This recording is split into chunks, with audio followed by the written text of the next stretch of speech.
సంపూర్ణ భగవద్గీత ద్వితీయ అధ్యాయము గీతాసారము 6వ శ్లోకము. నా చైదత్ విద్మ కతరన్నో గర్యో యద్వా జయమా యాది వనోజయే యానేవ హత్వంజ జీజ విషమన్స్తే వనస్థిత ప్రముఖే ధార్తరాష్ట్ర. మేము వారిని జయించుటయే లేక వారు మమ్ములను జయించుటయే ఏది హితకరమైనదో మేము తెలియకుంటిమి. ధృతరాష్ట్ర పుత్రులను వధించి మేము జీవించ వాంఛించాము. ఏమైనను వారిప్పుడు యుద్ధరంగమున మా ఎదుట నిలిచి ఉండిరి. భాష్యము. క్షత్రియులకు యుద్ధము చేయుట ధర్మమైనను తాను అనవసర హింసకు కారణమవుతూ యుద్ధము చేయవలెనా లేక యుద్ధమును త్వజించ భిక్షాటనతో జీవించవలెనా అనేది అర్జునుకు తెలియలేదు. ఒకవేళ అతడు శత్రువులను జయించకపోయినచో భిక్షాటనయే అతని జీవనోపాధి అగును. అట్లే యుద్ధములో ఇరుపక్షములలో ఎవరైనను విజయమును సాధించవచ్చును. కనుక విజయము నిశ్చయముగా తమకు లభించగలదని హామీ కూడా లేదు. ఒకవేళ తమ పక్షమునకే విజయము లభించినను తమ పక్షమే ధర్మ సమ్మతమైనను ధృతరాష్ట్రుని పుత్రులు యుద్ధములో మరణించినచో వారు లేకుండా జీవించుట దుర్లభమగును. అట్టి పరిస్థితిలో అది వారికి మరొక రకమైన పరాజయమే. అర్జునుడు గొప్ప భగవద్భక్తుడే కాకుండా గొప్ప జ్ఞాని. తన మనస్సు ఇంద్రియములపై పూర్తి నియంత్రణ కలిగినవాడని కూడా ఈ భావాలన్నీ స్పష్టముగా నిరూపించును. రాజవంశములో జన్మించినను భిక్షాటనతో జీవించవలెనని వాంఛించుట అతని వైరాగ్యముకు ఇది మరొక నిదర్శనం. ఈ గుణములు మరియు వాటితో పాటు తన ఆధ్యాత్మికాచార్యుడైన శ్రీకృష్ణుని బోధనలపై అతని విశ్వాసము శ్రద్ధ అతడి నిజమైన ధార్మికునిగా సూచిస్తుండెను. కనుకనే ఇక్కడ అర్జునుడు ముక్తికి అర్హుడని స్పష్టముగా నిర్ధారించబడిను. ఇంద్రియములను నియంత్రించకుండా జ్ఞానస్థితి ఉద్ధరించబడు అవకాశమే ఉండదు. జ్ఞానము మరియు భక్తి లేనిదే ముక్తికి అవకాశం ఉండదు. భౌతిక సంబంధములతో తనకు గల ఉత్తమ గుణములతో పాటు అర్జునుడు ఈ పై గుణములన్నిటిలోనూ యోగ్యుడై ఉండెను. 7వ శ్లోకము. కార్పాణ్య దోషోష హత స్వభావ పృచ్ఛామి త్వ ధర్మ సమ్ముడా చేత యాచ్రేచ స్యన్నిచం బ్రూహి తన్మే శిష్యస్తే హా షాదీ మహా త్వాం ప్రసన్నాం. లోభమను దోషము చేత నేనిప్పుడు నా స్వధర్మ విషయమును మోహము చెంది శాంతిని కోల్పోతిని.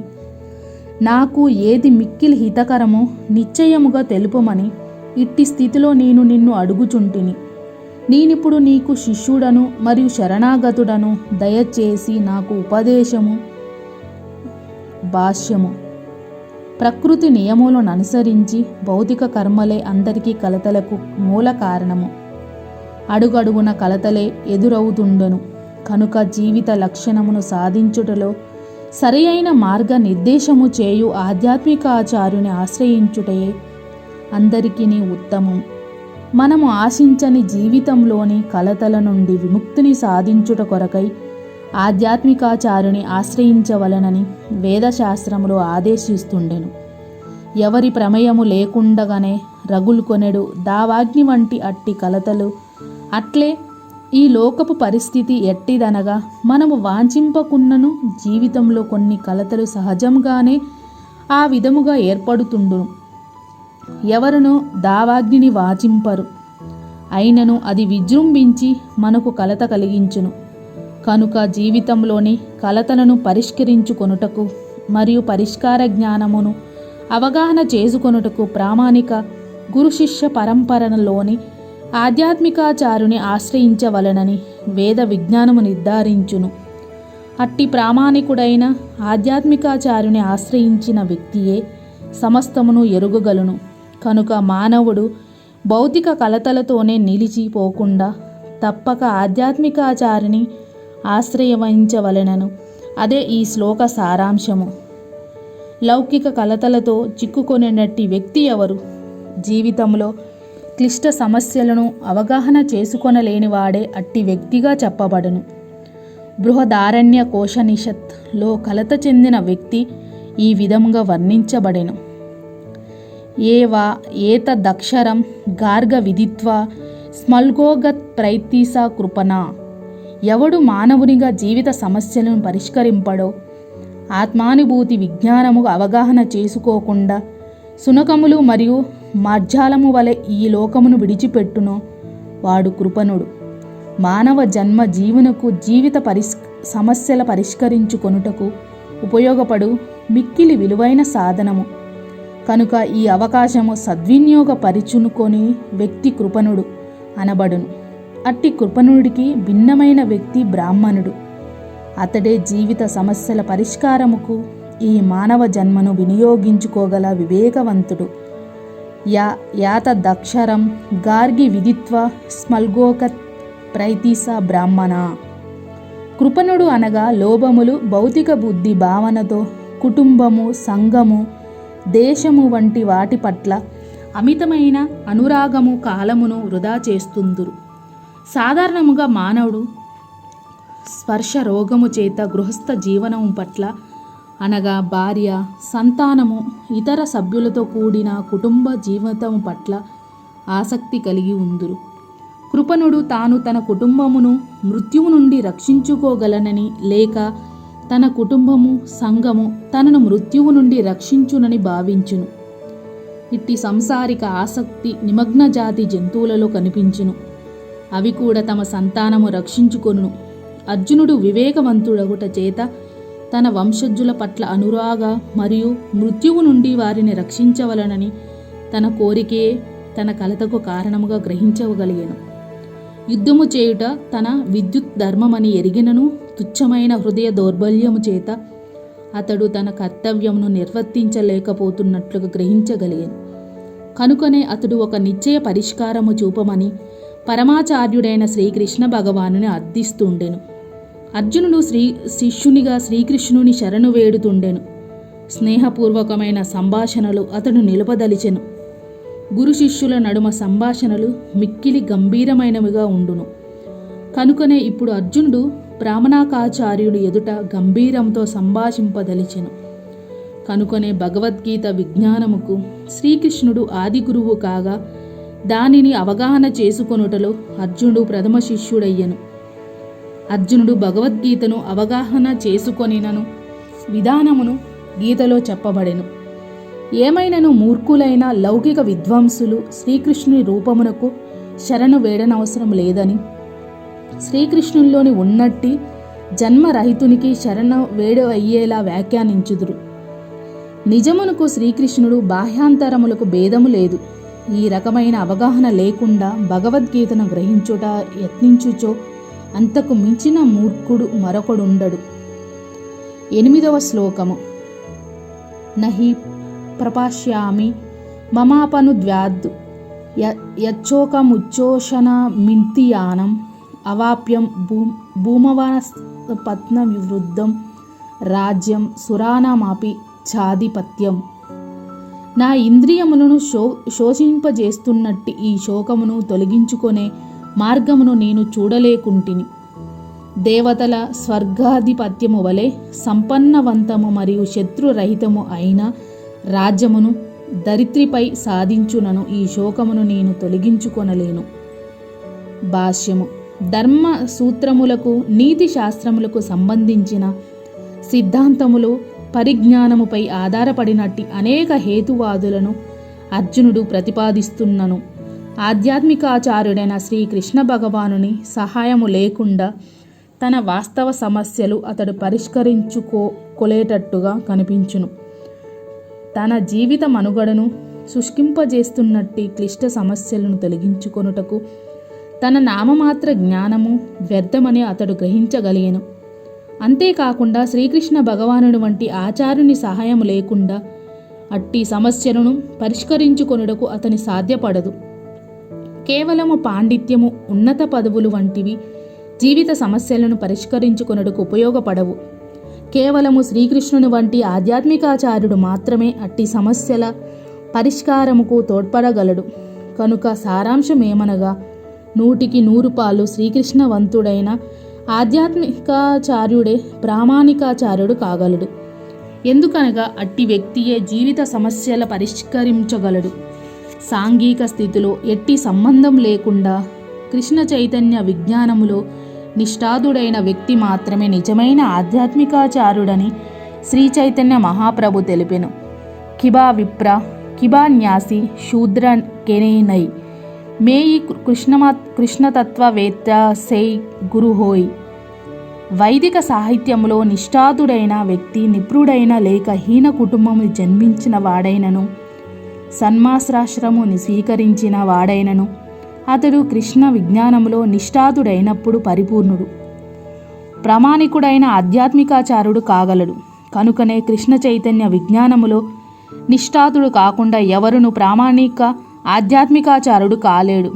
వైదిక గ్రంథములో కూడా ఈ విషయము ఇట్లే చెప్పబడును.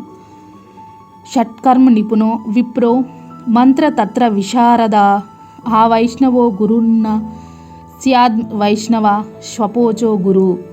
వేద విజ్ఞానములో పండితుడైన బ్రాహ్మణుడైనను కృష్ణ చైతన్య విజ్ఞానమున నిష్ఠాతుడు కానిచో లేక వైష్ణవుడు కానిచో అతడు ఆధ్యాత్మికాచారుడు అయ్యేందుకు అర్హుడు కాలేడు. కానీ ఒకరు హీనకులమును జన్మించినప్పటికీ వైష్ణవుడైనచో లేక కృష్ణ చైతన్యవంతుడైనచో ఆధ్యాత్మికాచార్యుడు కాగలడు. జన్మ, వ్యాధి, వృద్ధాప్యం, మృత్యువు అని భౌతిక దుఃఖములు ధనమును కూడబెట్టుట ద్వారా ఆర్థికాభివృద్ధి సాధించుట ద్వారా తొలగించబడవు. ప్రపంచంలోని అనేక ప్రాంతములో సమస్త జీవిత సౌకర్యములతో కూడిన ఆర్థికముగా విశేషాభివృద్ధి సాధించిన అనేక దేశములు ఉన్నప్పటికీ అక్కడ కూడా భౌతిక క్లేశములు ఇంకనూ అనేకము కలవు. అక్కడి జనులు వివిధ రకములుగా శాంతి కొరకై అన్వేషిస్తుండిరి.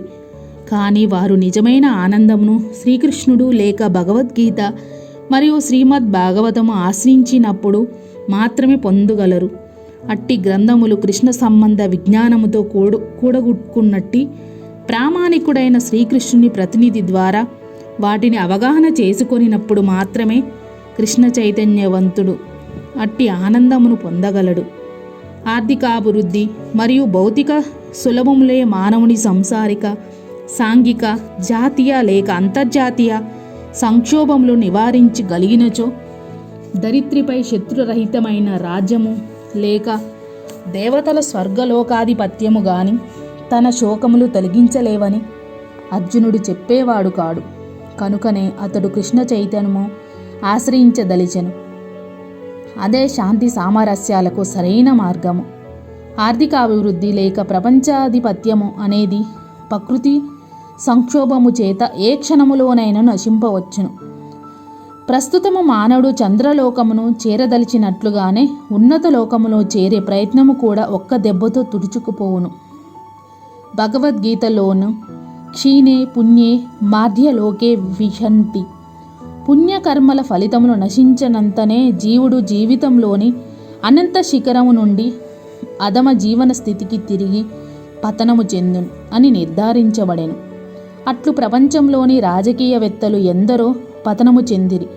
అట్టి పతనము మరింత అధిక శోకము కారణమగును. కనుక దుఃఖములు పూర్తిగా తొలగించుకోదలిచినచో అర్జునునికి వలనే మనము కూడా శ్రీకృష్ణుని ఆశ్రయించవలెనని, కనుకనే తన సమస్యను నిశ్చయముగా పరిష్కరించమని శ్రీకృష్ణుని అర్థించెను. అదే కృష్ణ చైతన్య మార్గము. 9వ శ్లోకము. సంజయ ఉవాచ యవముక్త హృషీకేశం గుడాకేశ పరంతప నయోత్వ ఇతి గోవిందముక్తో దృష్టిం బభువాహ. సంజయుడు పలికెను. శత్రువులను జయించు అర్జునుడు ఆ విధముగా పలికి శ్రీకృష్ణునితో గోవింద నేను యుద్ధము చేయను అని పలికి మౌనము వహించెను. భాష్యము. అర్జునుడు యుద్ధమును మానుకొని యుద్ధరంగమును వీడి భిక్షాటనను చేపట్టబోతుండేనని ఎరిగి ధృతరాష్ట్రుడు ఎంతగానో సంతోషించి ఉండవచ్చును. కాని అర్జునుడు పరంతపుడు అనగా శత్రువులను సంహరించుటకు సమర్థుడని తెలిపి సంజయుడు అతడిని తిరిగి నిరాశపరిచెను. బంధుప్రీతి చేత అర్జునుడు తాత్కాలికముగా అజ్ఞానముతో శోకముకు గురైనను పరమాచార్యుడైన శ్రీకృష్ణునకు శిష్యునిగా శరణు వేడెను. అతడు కుటుంబ బంధము చేత ఏర్పడిన శోకము నుండి వెంటనే విడివిడి కృష్ణ చైతన్యపు పరిపూర్ణ జ్ఞానముతో జ్ఞాన ప్రకాశము పొంది తప్పక యుద్ధము చేయునని ఇది సూచిస్తుండెను. శ్రీకృష్ణుని నుండి అర్జునుడు జ్ఞాన ప్రకాశము పొంది చివరకు యుద్ధంలో పోరాడబోతుండే చేత ధృతరాష్ట్రుడు సంతోషము నిరాశగా మారవచ్చును. 10వ శ్లోకము. తమువాచ హృషీకేశ ప్రహసన్వి భారత సేనియోర్భయోర్మధ్యే విషిదంతమిదం వచ. ఓ భరతవంశీయుడా, ఆ సమయమున నవ్వుచు శ్రీకృష్ణుడు ఇరుసేనల నడుమ దుఃఖమగ్నుడై అర్జునితో ఇట్లనెను. భాష్యము. హృషీకేశుడు మరియు గూఢాకేశుడు అని ఇరువురు సన్నిహిత మిత్రుల నడుమ సంభాషణ జరుగుతుండెను. మిత్రులుగా వారిరువు సమాన స్థితిలో ఉన్నప్పటికీ వారిలో ఒకరు స్వచ్ఛందముగా మరొకరికి శిష్యుడయ్యను. మిత్రుడు శిష్యునిగా మారదలుచుట చేత శ్రీకృష్ణుడు నవ్వుతుండెను. అతడు సర్వేశ్వరునిగా ఎల్లప్పుడూ తన అత్యున్నత స్థితిలోనే నిలిచి ఉండును. ఏమైనను తన భక్తుడు వాంఛించున్నట్లుగా మిత్రునిగా, పుత్రునిగా, ప్రియునిగా వర్తించుటకు భగవానుడు అంగీకరించును. కనుకనే భక్తుడు తనను గురువుగా అంగీకరించగానే భగవానుడు ఆ స్థానము గ్రహించి శిష్యునితో అవసరమైన గంభీర సంభాషణను చేసెను. అందరికీ శ్రేయస్సు చేకూరునట్లుగా ఆ గురు శిష్యుల సంభాషణ ఇరుసేనల సమక్షమున బహిరంగంగా జరిగినట్లుగా కనిపించును. కనుకనే భగవద్గీత బోధనలో ఒక ప్రత్యేక వ్యక్తికి గాని, సంఘముకు గాని, జాతికి గాని సంబంధించినది కాకుండా మానవులందరి కొరకై ఉద్దేశించబడినవి. శత్రుమిత్రులందరూ సమానంగా దానిని వినుటకు అర్హులు.